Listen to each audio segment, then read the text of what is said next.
right now on Higher Journeys with Alexis Brooks. Hi, everyone. Welcome to another episode of Higher Journeys. I am your host, Alexis Brooks, and I am so glad that you decided to join me today. If you happen to see my interview back in March of this year with Daryl Anka, the channel for Bashar, you will undoubtedly know that this was a most revelatory discussion, so much so that this particular interview has north now of 300,000 views, and I think for good reason.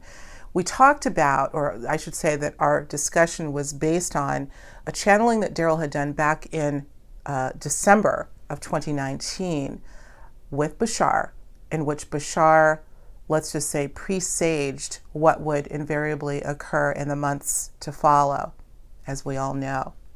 But I want you to know that Daryl Anka and Bashar are certainly not the only sources that we have had and continue to learn about that had some very, very powerful messages, channelings in some cases, visits that revealed that something very, very dynamic would be unfolding in this year. Terry Lovelace, a name you might know, particularly in the ET contact spectrum, is one such individual. We had Terry on the show about a year ago.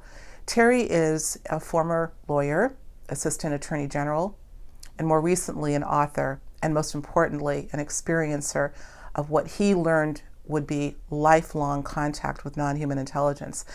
I wanted to have Terry on for this particular show at this particular time because he is, as I said, one such individual who had and continues to have very, very powerful information coming through, beginning for him, I would say, earlier in 2019, that would talk about, again, a very, very powerful time in our human history, a time that he loosely refers to, or I should say adamantly, really refers to as the Great Shift. We've heard that term before. I'm going to have Terry share the story with you about a visit that he received from, I'll say, non-human intelligence back in, I believe it was April of last year, and I think a subsequent, it may have even been later, toward the end of the year as well, that gave him the message of what we would be going through and that we would literally be living in a new world. There are a lot of things that Terry revealed in this particular episode. I knew it was going to be a great discussion, not the least of which is the role that non-human intelligence may be playing in the shift that we're going through. If you've watched my show before, you know this is something that I have been probing intently with some of my guests to get a gauge as to whether there is some nexus that we can draw between the times that we're going through now and those who have had particularly lifelong contact with, we can say, ET, very loosely. What role are they playing in this? Not necessarily the triggering of the event, or certainly not the cause of it, but what are they experiencing along with us? What do they know? So without further ado, let's go to the show. You're going to hear from Terry himself. You're going to hear about the message that he got, as well as others, about 2020 and beyond and what we're heading for. So buckle up, everyone. It's going to be a great show. Terry Lovelace, what a pleasure and what an honor to have you back after, no coincidence, not nearly, exactly a year, almost to the day. No coincidence at all. And my, oh my, have things changed? It's still hard for me to find words when you juxtapose pre-pandemic to now, and I'm using that as the marker. So difficult to reconcile how different things are. And, you and I obviously were off the air talking for quite some time, not hard for us to do. We haven't caught up in a while. Yeah. But I think and my audience both know that I have been intent on really digging into the esoteric significance of what's happening right now, because I have a strong inkling that what we're witnessing on the exoteric or surface level is bubbling up from the esoteric or the invisible level. You and I have spent some time just off the air talking about some of the precursors to what's happening right now and messages that some of us have gotten. We're going to talk about that. You've got some incredible stories, journeyers. I am so anxious for Terry to share with you some of the high strangeness that precipitated what we're going through now. And I knew it existed, and I know it exists. We're also going to talk about ET contact within this context. I just had Reverend Michael J.S. Carter of Ancient Aliens fame on the show last week to get his weigh in on what, if anything, has ratcheted up in terms of contact encounters during this period of time. He didn't have a lot to say about it. We had a broader discussion about these two very strange realities, both with non-human intelligence as well as the pandemic. But you, on the other hand, have a lot of juice to share, a lot of very curious things that happened to you as well as others prior to, the lockdown, I guess we call it loosely, as well as things that are happening now. So without further ado, Terry Lovelace, welcome back. Welcome to Higher Journeys again for the third time, and take it away, sir. I'm going to let you have at it. Let's start with this. I'm just going to say the word Betty, and you tell me what that means. Betty. I sure will. And thank you for having me a third time. It's a real pleasure to be here and a pleasure to speak to your audience, and I appreciate that. Betty is an entity that visited me in my living room in the third week in October of 2017, as stated in my book, Incident at Devil's Den. This Betty, whenever I saw her in that day, I woke up seated in my living room in my favorite chair, seated bolt upright, which I don't normally do. And seated directly across from me on the sofa is what I took to be a petite Asian woman at first.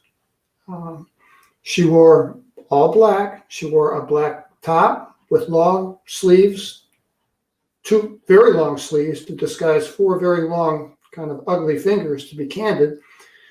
Her legs were crossed, sitting in a non-threatening posture. She wore sturdy, like nursing shoes, also black, but with a thick heel, I'm sure to compensate for her height. A red scarf around her neck, which was pencil thin, and she wore a bizarre wig, a black wig that was on kind of askew. And when I saw that, the first thing that crossed my mind, I know it's a stupid thing, but I mean, I just woke up. It's 3 a.m. I have no fear whatsoever. I have that feeling of calm that I had whenever I was abducted in 1977. So I'm not freaked out. I'm not. I glance over at the alarm. The house alarm is set. The cat's comfortable, and I'm down the hall from my wife, and I thought about yelling for her. But, I kind of knew they'd have that covered too. So my first thought was, why are you in my living room? And she said, it's nice to see you again, Terry. And I said, it's nice to see you again.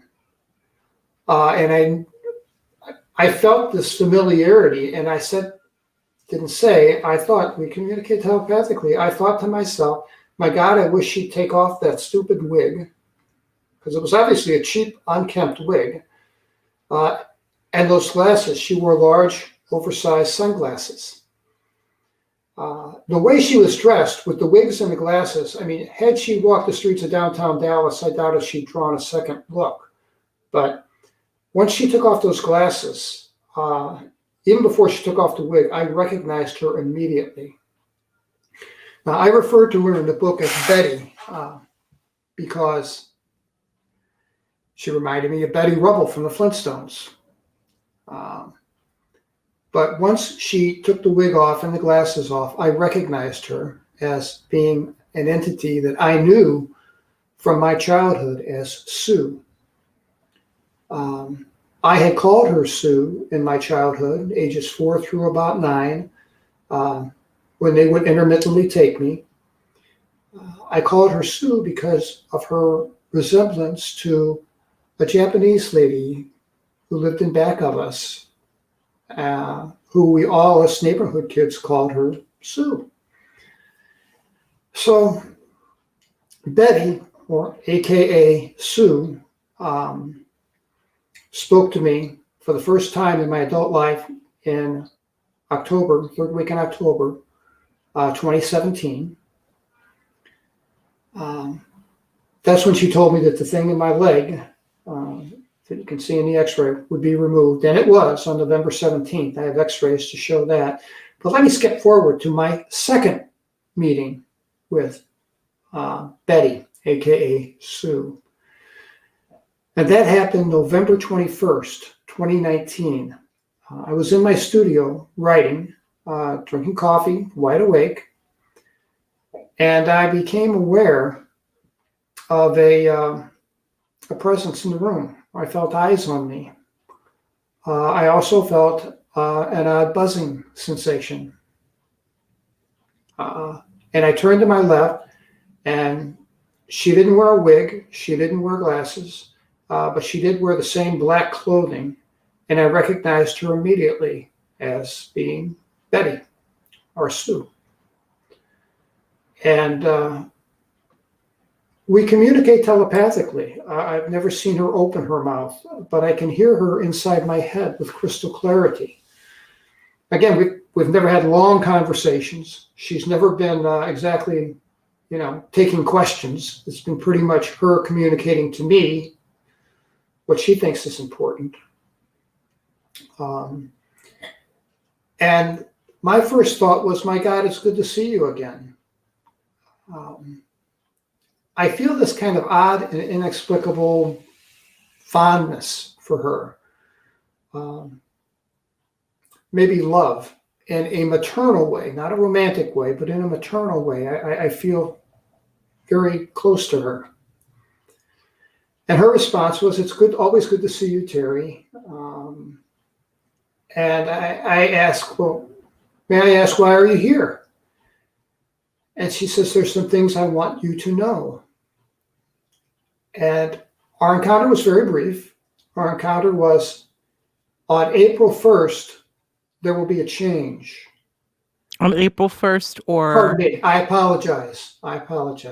On February 1st of 2020, thank you for correcting me, February 1st of 2020, there will be a change. And she then paused and said, on February 2nd, 2020, it will be a new world. Curiously, that's the title of Whitley Strieber's book, A New World, in which he talks about, mostly about Pine Ridge in South Dakota, where we met for the conference. And I took that at first to be a very positive sign. I thought, something will change, a new world. Could that mean, disclosure, maybe land on the lawn of the UN? I say that for a particular reason. But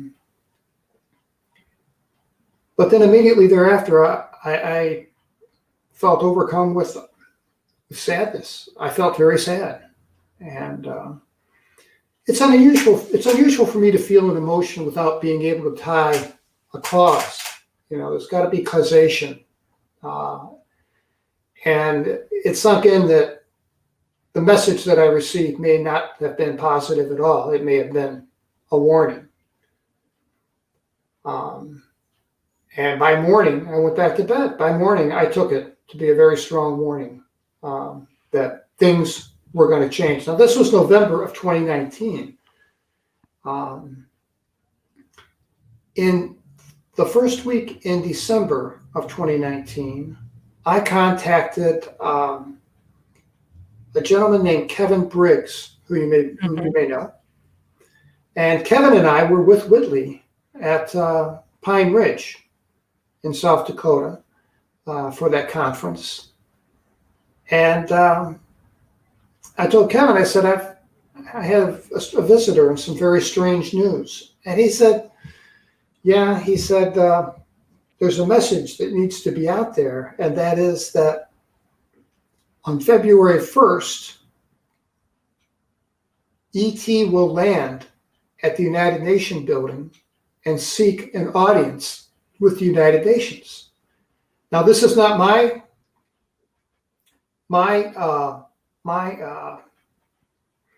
idea, my prediction. This was his, but he shared it with me because he said things are going to change dramatically. And I said, well, I was told that things would change dramatically, effective February 1st, 2020. But I didn't know how. And he explained to me that he channels. And he explained to me that an entity that he's been channeling since he was 13 or 14 years old told him that the United Nations would land at the United Nations in New York City, seeking an audience with the United Nations General Assembly. But there has to be a protocol to receive them. Now, a lot of people don't know this. I didn't know it myself, actually, until I did some research. The United Nations has they're out of Geneva. It's called the United Nations Office of Outer Space Affairs. And it's been around for 2 decades. And its purpose primarily is to deal with territorial disputes between nations regarding satellite pathways. And they don't disclose anything else that they do. So I assume that that's their only purpose. I also assume that would be the right committee to contact if this were going to happen. So I got the name of the director. I can't think of off the top of my head. And Kevin and I both wrote to this person and said that we expect that there to be a visit by ET at the United Nations on February 1st, 2020. Mr. Briggs and I have both had the same prediction, independent of one another, for the same date. Although I didn't have New York City, but I certainly had February 1st, 2020 as the date that things would change. So I told Kevin about my message from Betty that said February 2nd will be a new world. And he said, well, yes, it certainly will be, especially if they're allowed to speak, if ET is allowed to speak before the General Assembly of the United Nations. Being a lawyer, I know to look this stuff up, and I looked up the UN Charter, and I read it thoroughly. And other than the establishment of the Office of Outer Space Affairs, there is no protocol on how to accept ET should he arrive. SETI has some limited guidelines, protocol in place for welcoming them, but the United Nations does not. So Kevin said it's going to be a shame and a missed opportunity if this does not happen. And of course, to our knowledge, it didn't happen. But, in retrospect, how do I know? I was just going to ask that question. What were you able to find out? And because, if I may just interject briefly, this is stunning. I knew nothing about this. The fact that you are trained as an attorney, you've got research in your blood. I was very curious to know what you were able to perhaps meet out, even in some very, nuanced conversations. Or what is your sense? Because it would seem to me that if this were to happen, excuse me, at the beginning of February, if this arrival and subsequent getting in front of the General Assembly happen, we certainly wouldn't know about it. I would think, just like these closed door congressional sessions. Did it perhaps happen? You think? But I think you're absolutely right. I think it may have happened. We have no way of knowing. I think it would be closed. I don't think it would be an open assembly meeting. I don't know what nations would be involved. but not all of them, I'm sure. So, at first I felt disappointed that we didn't see a news article or anything related to it happening. And then I thought, well, and I don't know if this is my thought or not, but I had the very strong thought, how do you know it didn't happen? Exactly. So here's a thought that's coming to mind. This is going in a completely different direction than I had planned, but I, again, always let the conversation go where it needs to go so we can wire ourselves into discovery. And I have a feeling that there is a lot to be discovered. Let's dig in a little bit here.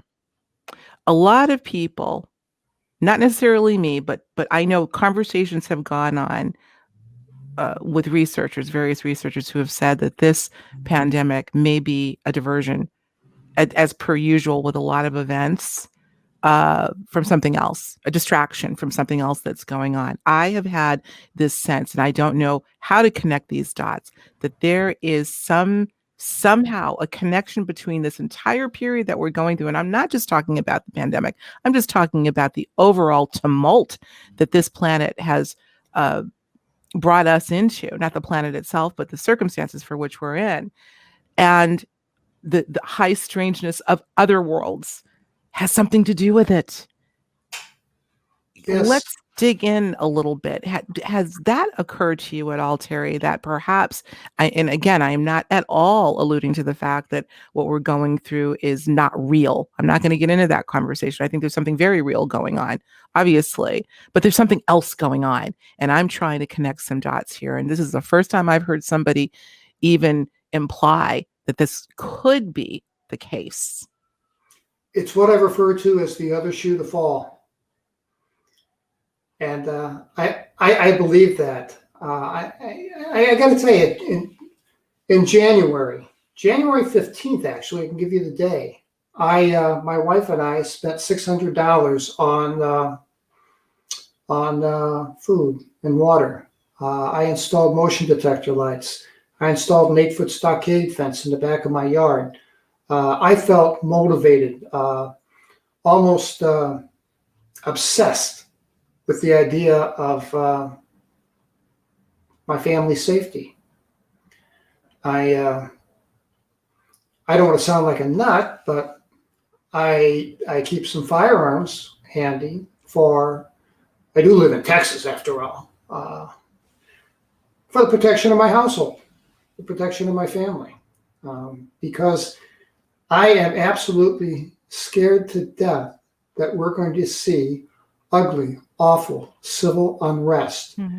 I used the term civil unrest in an email to Yvonne Smith and to James Lowe in late December. And I said, guys, I don't want you to think I'm an alarmist. I'm not trying to scare people, but something's coming, and you better be prepared. My last public appearance was at UFOCon put on by Laurie and Fenton in February 12th of 2020. And I alluded to this in my talk at that time. And I spoke with a lot of people off camera, including Kevin Day sat next to me, and we had an opportunity for a nice long chat. And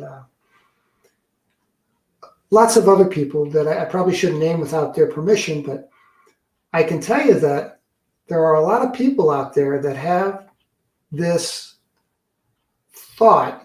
It's more than just a thought. A thought is just a passing. This is something that's real, something that people can feel, something that disturbs their sleep. It sure disturbs my sleep. That we're headed down a very bad path.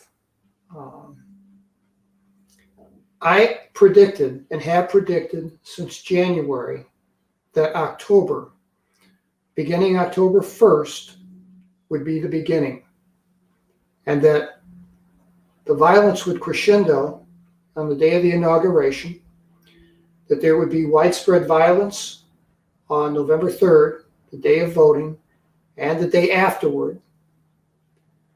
I've never claimed to be psychic. I've never made psychic predictions in my life.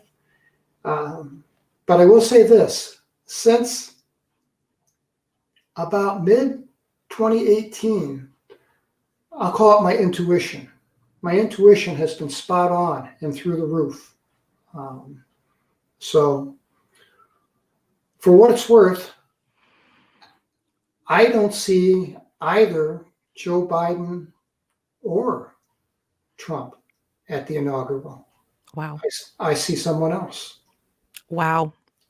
I Let don't it be know. noted. I want to say for the record, this is not a political discourse. However, I think I've just relented, Terry, to the fact that whoever I have on this show for the foreseeable future and in the recent past, it's going to come up. But this is a very sobering idea. It's not one that you don't share with others, by the way. Some others No, in very, very absolutely not. close circles that has been discussed. I have a sense as well. I'm not in the business of prediction. I don't think any of us should be. But when you have a sense that you cannot ignore, what I see is something unusual. Let's just put it that way, coming down the pike. Very unusual, to the point where I actually pulled some tarot the other day, something that I have kind of gotten into as a hobby in the last couple of months or so. Many of us have picked up hobbies, something I never thought I'd do. But I've been kind of monitoring this vis-a-vis my own intuition, and I get a very sense, we talk about uh, uh, this sounds scary. I mean, what you're and the tone that you're putting forth is unsettling, and it can be unsettling. But I still feel, and I'm going to put this on the record too, that the unsettling is the fact that we're about to head into the unfamiliar like we've never seen before. But on the other side of that, and we don't know how long that bridge is, it's going to be pretty freaking cool. We just have to get through this. And this that we're about to get into is going to be monumental. So continue. Now, let me ask you this. So you were saying that back in February, early February, I mean, really just a level set, we really didn't get into, I'm trying to think of the date of the national emergency when it was declared. I believe it was mid to late March-ish. It depends on whose emergency. The World Health Organization declared it a pandemic on March 13th. Okay. But when the president declared the country in a national emergency, it was shortly thereafter, right? Shortly thereafter, or shortly before, actually. No, I think it was thereafter. Shortly thereafter, yeah. I'm not sure. I'm unclear. So again, I'm using that as sort of a chronology, a point in time. And we've got to be somewhat liberal with, I mean, we're talking about feelings that we were getting months before. Certainly I was as well, coming out of Uluru on the mid-January conjunction. I felt instinctively that something big was up. 2020, which we are now in the first month.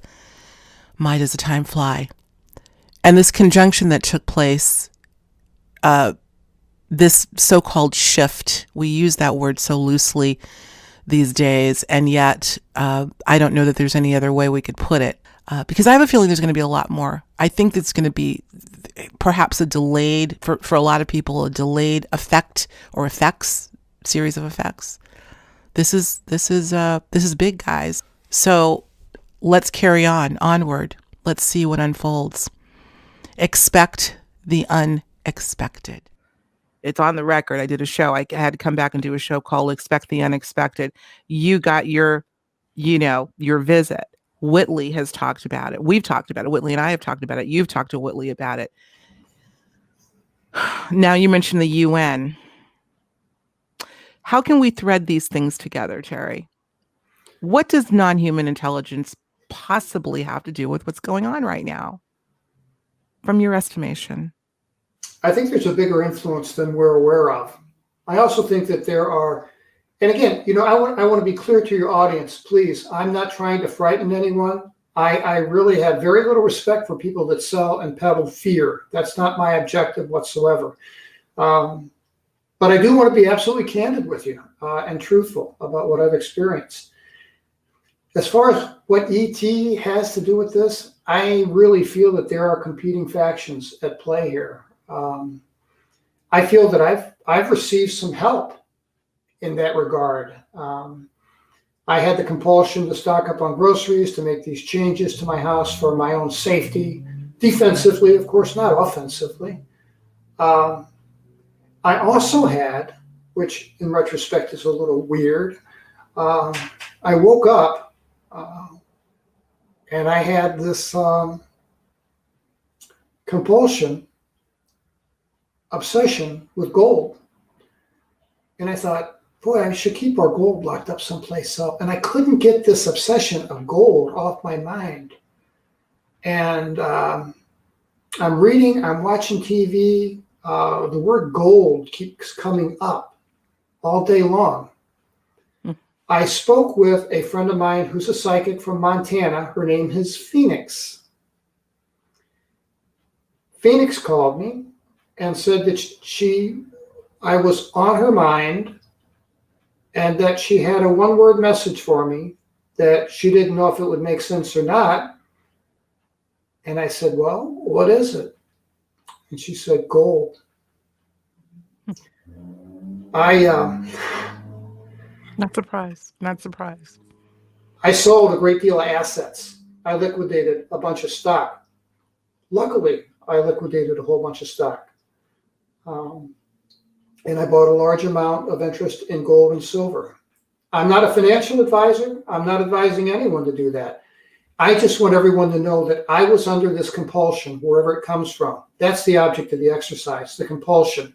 It's not advice. But I will say that I had the urge, the inkling, the desire, obsession to sell some stocks that I owned and to buy pharmaceuticals. This was on January 31st. On January 31st, I sold GE and a whole bunch of industrials, and I bought Moderna. I bought Gilead. I bought Abbott Labs. And I kept my Tesla. Everything else I liquidated to gold or silver. And that decision made back on January 31st turned out to be the best advice I could have ever received. Now, I'm not a financial guy, you know. I don't read the New York Times every day. I'll watch Bloomberg News on occasion, but where did this come from? Right. I mean, I'm grateful. I'm grateful every day for this advice that I get. But I don't know. I don't think it came from my mind. Mm-hmm. I'm just not that smart. I'm not. Well, if Tesla were here, he would have told you the same thing because he admitted, I believe, that he was getting his downloads clearly from the altered consciousness state, that he wasn't coming from him, it was coming through him. So you're in good company. It doesn't matter. I will say, and you know, I try not to name names in terms of criticizing, and I'm not criticizing, but you do know there's a ton of controversy about one of those pharmaceuticals that you mentioned and what they're involved with. I do. So we'll just leave that. I'm just going to state that for the record. Nonetheless, it's very interesting that you should get this insight. I want to go back to Betty, because this is where we started the conversation, and conversations or interactions like yours with Betty. Why do you feel that she needed to let you know that that we would literally be living in a new world, which indeed we are? Why do you feel she needed to let you know this? Why the heads up? Because for the same reason that when I see her, I've seen her twice in my adult life. I saw her many times as a child, and she's not aged or changed today. But I saw her in October 2017, and I saw her here in my studio November 21st, 2019. And the only two times I've seen her as an adult. And when I saw her, I felt that affection for her, as I stated. Well, I think that's reciprocated. I think that fondness is mutual. It's reciprocal. I believe that at times in my life, she has, like Alon says, given me downloads, things that were important to know. Gifts. They're gifts. that I'm grateful for. I think that Betty wants me to be safe. She wants my family to be safe, and she wants my family to be secure. Why? I don't have the slightest idea in my life. All I know is this, that these entities, Betty and others, have been contacting me since I've been age 4. So I think that I have some type of tight connection to her. Whether she's just my handler or more, I don't know. I have no way to know. But there's definitely a connection there. Sure. Oh, there has to be. You go into this, I believe, in excruciating detail in your amazing book, Incident at Devil's Den. Yes. And I recall our conversation a year ago, a couple of them where you brought her up. I know she's had a great impact on your life. I want to talk a little bit about, Terry, some of the associated, I want to call them symptoms because they can be, but sensations. And you have alluded to a couple of them. My journeyers know that I've been talking about this a lot since February, having to do with instances of synchronicity bombardment, never mind synchronicity, but just off the charts. And I'm so glad that I brought it up. I think everyone knows that this is one of my favorite subjects ever, but within the context of what's happening right now. And those of you, and I know there are many of you out there that are hyper aware of patterns like myself, have been bombarded with not just one, not two, but clusters of intense synchronicity like yourself, which includes repeating numbers. I mean, this is a conversation that's been going on for years, but it has risen exponentially in the last 7, 8, 9 months. Would you concur? Absolutely. Robert Hastings is a friend of mine, and we speak about weekly. And Robert Hastings is a big proponent of the triple digit phenomenon that happens. Like in an event we'll maybe get to where I woke up at 5:55 a.m. Betty appeared before in my study at 3:33 a.m. on the nose. I've had a very, and I bet that this is common. I bet this is gonna ring a bell with a lot of people. I can't sleep past about 3:30 a.m.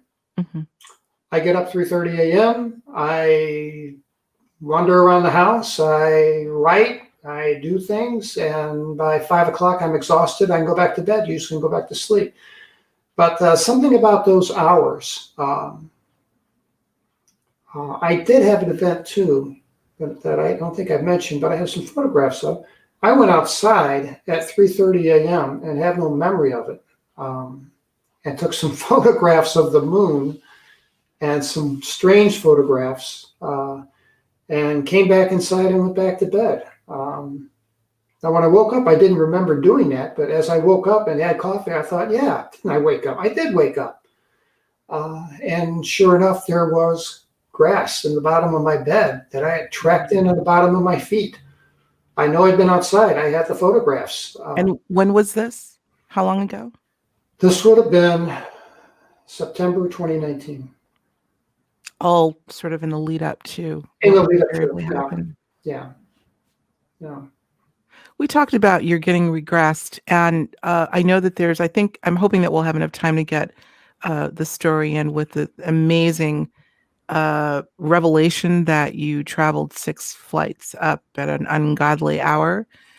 But we're going to go into that in a minute. I'm teasing the audience, but I believe that you said that after this incident that you're about to reveal to the audience, you did have a regression.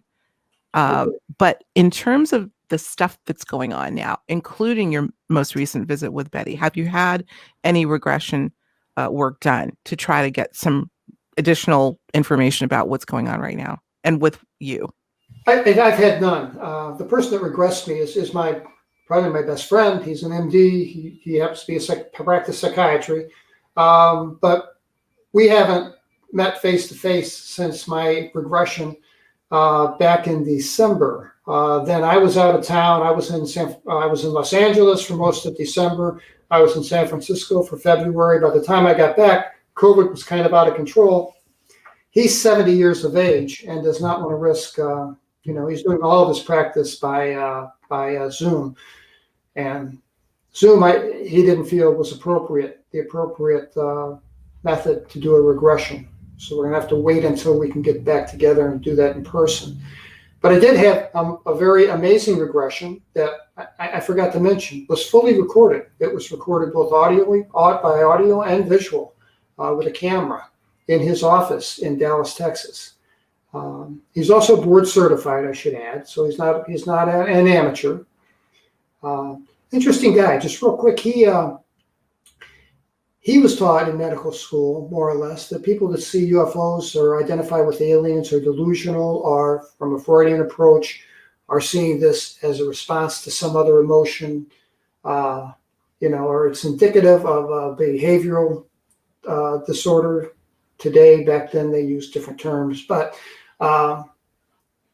over the course of his practice, especially in the past 6 years, he's had so many credible people sit down and tell him, "Doctor, I can't tell this to anybody, but I saw a UFO. Doctor, I can't tell this to anybody, but I saw a little man standing inside my room."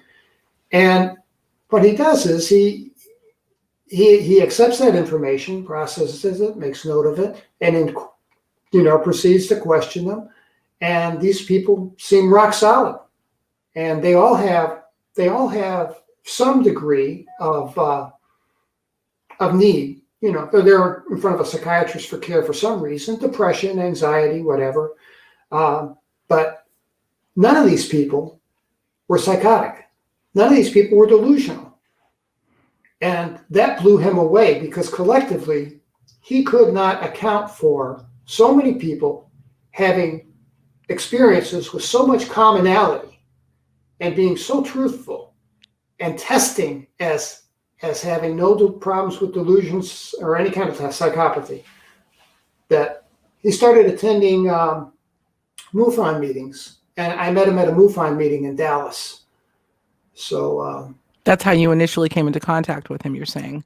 Yes. Interesting. Sounds like he's going down the path that the late Dr. John Mack went down, and hopefully his will continue and not be cut short, as unfortunately Dr. Mack's was. But first starting out as being dubious, let's just say, to say the least, and look, after a while, and psychiatrists are trained to be able to mete out those who are showing instability versus those that are showing steadiness.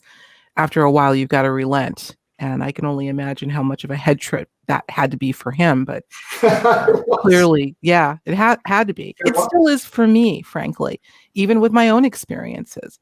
We're still trying to get adjusted to a reality that seems strangely unfamiliar to us. However, and I think this is something I brought up in my conversation with Michael Carter last Wednesday, that I think one of the reasons, Terry, why I am so intent on doing some sort of or understanding if there's a nexus between the strange and unusual, including non-human intelligence, and the time that we're going through, is because both have one thing in common: unfamiliarity.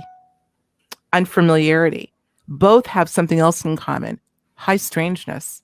This period that we're living in right now is bizarre.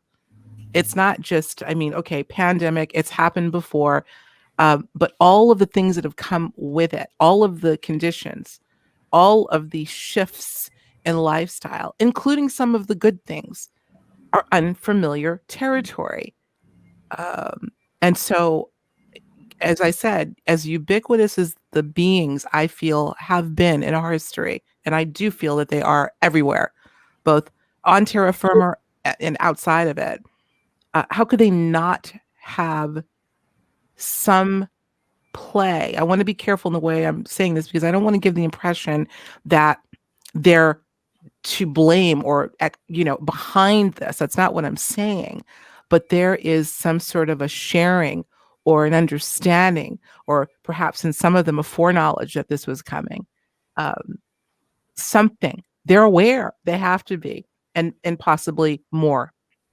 Well, I agree with that. And I think it's possible, again, just an assumption on my part, but maybe we are in the middle of the struggle. Maybe there are two factions at odds and we're stuck in the middle. I don't know. But you're right about the high strangeness, because I've certainly experienced that. And since December, I've experienced poltergeistish things. Talk about some of that. You mentioned that off air. share with our audience a little bit of that. Sure, sure. I did. The very first time I had a poltergeist type encounter was at Roswell, New Mexico, with Yvonne Smith, seated at a table when we both stood up to go to lunch. We're a foot and a half away from the table, and a message popped up on her laptop. We both looked at it in unison. As we did, there was a water bottle that was sealed fall over. Boom. But it didn't just fall over. It slammed to the table like something like it had been heavily handed, slapped down. None of us were closer than a foot and a half from the table. Nobody was seated at the tables on either side of us or in front of us. So Yvonne Smith and I just looked at one another and thought, well, that's a little bit different. Now, that's continued. It's been episodic. It's been, just every now and then. But since December, there've been a lot of things happen in the Lovelace household, I got to tell you. Can you tell us one more? Sure. Even the most recent, the latest. What's the latest? Gosh. Couldn't find my wallet. Couldn't find my wallet anywhere. I found it 2 days later on top of the hot water heater, which is in the garage behind a closed door. I had a series of knocks and bangs from our attic that were real unsettling. And I went up the stairs and checked out the attic, and the insulation in my attic was kind of all disturbed. It was like half pulled out. It looked like maybe there was an animal up there of some kind. So at great expense, I called a exterminator who came out, went into my attic and said, it looks like you've had some kind of activity up there, but it looks like maybe a raccoon, but he said there's no place for a raccoon to gain access. He said rats can come in through a very tiny opening, but normally they'll leave behind a calling card in the form of feces or urine to be able to detect them somehow. But he said, I don't see any of that. He said, I've got a couple places up there that I can plug, and I can put some rat traps out for you if you'd like. And maybe that'll solve your problem. Sure. Well, he did that. None of the traps have ever tripped, never captured anything. 2 nights ago, my wife and I are in our living room watching television, and we heard right over our heads. And I'm like, what was that? And my wife's like, go check it out. You better go check it out. You check it out, not me. Yeah, check it out, right? Okay, so, I did what any Texan would do. I grabbed a gun and I went upstairs and turned on all the lights, and nothing been disturbed, nothing fell off, nothing, no way to account for that. Just and then an assortment of things that go missing, like my wallet, and come up in places unexpected. The television in our living room has turned itself on twice in the past 8 months. Once in June, and in May and June. Middle of the night, we woke up with the television on. That's never happened before. I want to bring something up before we wind down. And by the way, Journeyers, we will be taking this conversation over to our Patreon platform because Terry has more to share with us. And I might add some of the things that he's going to share. This venue may not be completely appropriate for. So just a little heads up there. But before we go there, we're going to have a few more minutes here. We're talking broadly about this idea that what is coinciding with the period that we're going through that is also strange in and of itself are instances of high strangeness, instances of increased paranormal activity, increased sensitivity, increased psychic proclivity. Part of the big conversation, I think, Terry, that's been going on in our circle of high strangeness and people that study it is this idea that the planet itself is shifting, that the magnetosphere is shifting. There have been numerous reports of the Schumann resonance, which you may be familiar with. Fluctuations have been happening for a long time, it's true. But it's said that these fluctuations have been really erratic of late. There's some very odd cosmological behavior happening. And just like the moon affects the tides and indeed us, could it be that these fluctuations are affecting activity like what you're talking about, activity like our increased synchronicity? I mean, all of this to me goes together. Are we moving, and I've posed this question many times before, into uncharted territory, i.e. another dimension? Well, I'll say this. Since February, I've had a heightened sense of acuity.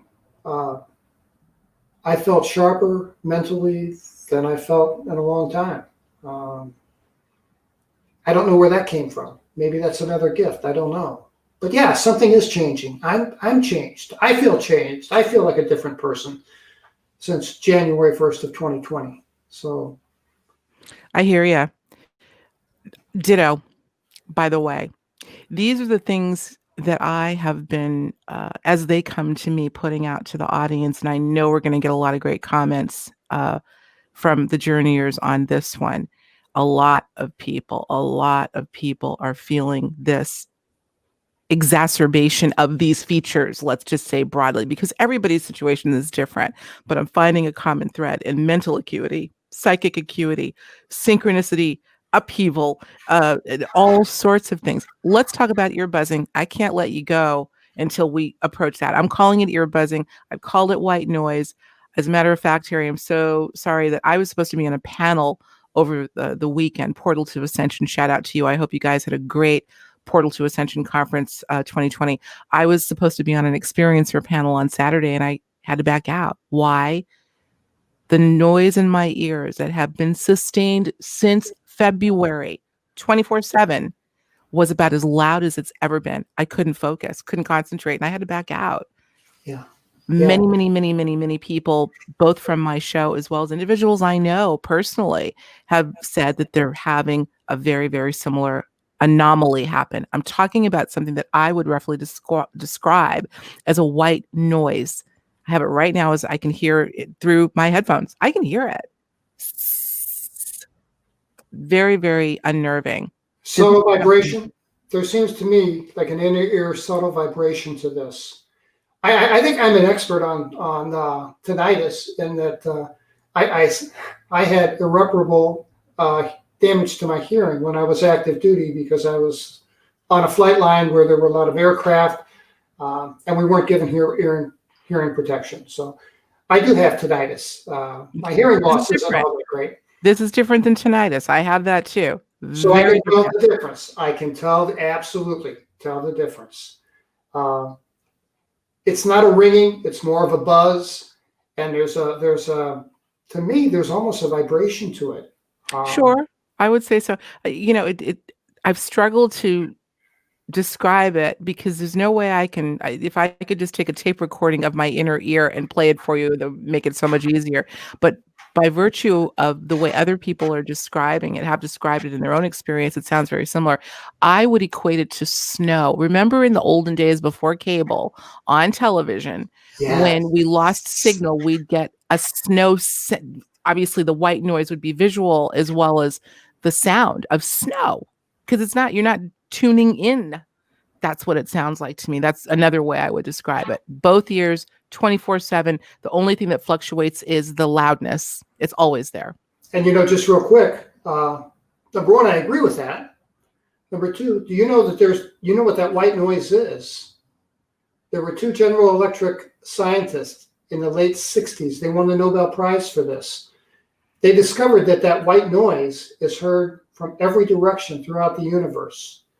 That white noise that you hear when you tune it in on an old school television set is the background noise of the Big Bang. I can't recall the scientists' names, but that's the theory. In other words, that's the theory. That's more than theory. I think that's accepted physics doctrine. Okay. So what's coming out here? And look. This is another one of those mega mysteries, like what the hell? I mean, there are people that are talking about, could it be some form of technology that our bodies are not accustomed to, we're trying to get adjusted to, and it's just too much? Could it be this? Could it be that? It's something It's happening to a lot of people, and it is not unrelated to what is happening right now. We've got a bunch of puzzle pieces on the table that are all out of order, and I think it's incumbent upon us to at least attempt to put some of them in order.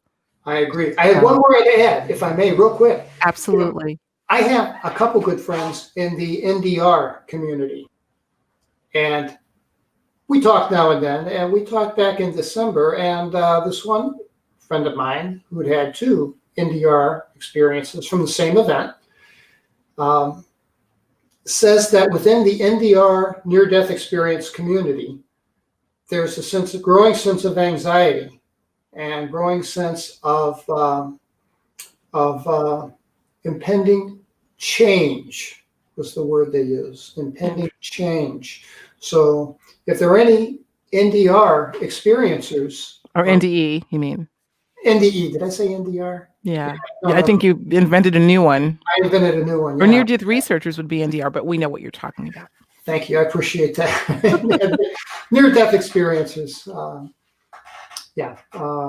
I think that community may have something to add to this conversation. Absolutely. This would go, I would say, along with the extraordinary research of Free and Ray Hernandez. I'm sure you're familiar with that camp. I don't know that Free is still assembled as it used to be, but the idea of there being multiple contact modalities and how these anomalies sort of crisscross out-of-body experiences with near-death experiences, with contact encounters, with shamanic journeys, etc.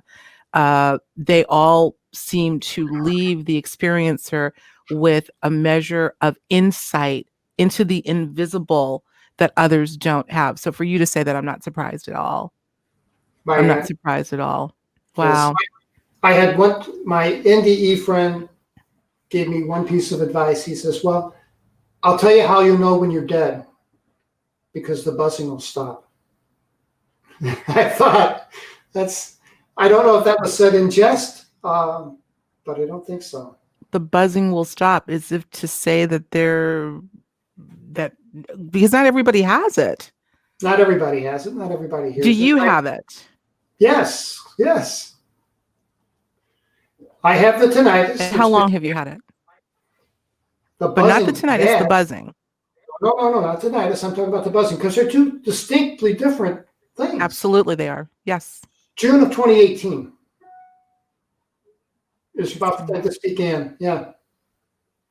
Have you attempted to dial it down? Forgive the pun, because I have a feeling we're dialing into some kind of a signal. But have you tried some things to mitigate the sound, or do you just live with it? No, I meditate every day, and I meditate on the sound and try to reduce it. And I think I do as well. I have some good. Some days I have very good results from that, Right. but most of the days it's a subtlety, but it's a noticeable subtlety. Mm-hmm. All right, journeyers, there you have it. Yet another one of us that are going through these very, very curious symptoms and feelings, these visceral sensations. We are, as I've said before, we have skin in the game. I think we have, I don't want to use the word deserve to know or a right to know. There's because we are so linked to this, I feel that it is incumbent upon us to know what's going on. And it is certainly incumbent upon us to put these puzzle pieces together, with no guarantee that we will be able to complete the puzzle. But at least if we get it started, we'll be the better for it. So that being said, before we sign off and go on over to Patreon, because you're going to give us the juice, the private journey, I hope you all will come on over to Higher Journeys. I always say this, patreon.com/Higher Journeys. Let me put this banner up again so you can know where to go. Also, you get a chance and an opportunity to support Higher Journeys to help keep us on the air. And for that, I'm always grateful. Tell us what's next for you. What's happening, particularly given the constraints that we have right now in travel and so forth. How are you getting creative and putting your stuff out there to the people? Well, what I've done is, in the back of my book, Incident at Devil's Den, I left a email address and said, look, I'm not a doctor, I'm not a therapist, but if you'd like to share an experience, do so. I'll respond to every email and respect your anonymity. I had no idea. I just received my 1,400th email. It's a daily obligation that I get up, make my coffee, and I answer each and every one of these individuals.